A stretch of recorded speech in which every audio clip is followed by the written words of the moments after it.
днес да посрещнем всички на откриването на социалната чайна. Това е нашата работа от година и половина, мястото и инициативата, в която отдадохме страшно много време, усилия, в което се включваха нашите семейства, приятели, познати, каузата, която всъщност ни срещна с прекрасни хора и институции. И сме много щастливи, че имаме възможността в момента да посрещнем всички тези хора тук.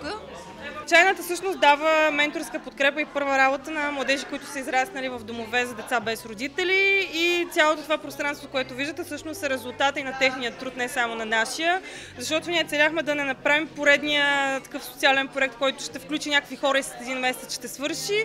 Искахме всъщност заедно, възможно най-много хора, да го създадем това място, да си го припознаем като наше. И сме много доволни, че се случи. Ние в IKEA вярваме, че можем да направим всеки ден по-добър за хората. Много се радвам, че можем да реализираме тази мисия и в нашия град, като предлагаме стилно, функционално и качествено обзавеждане. Също така чувствам огромна удовлетвореност, че успяхме да вземем участие и да подкрепиме този проект, който ще помогне на много младежи във Варна за едно по-добро бъдеще.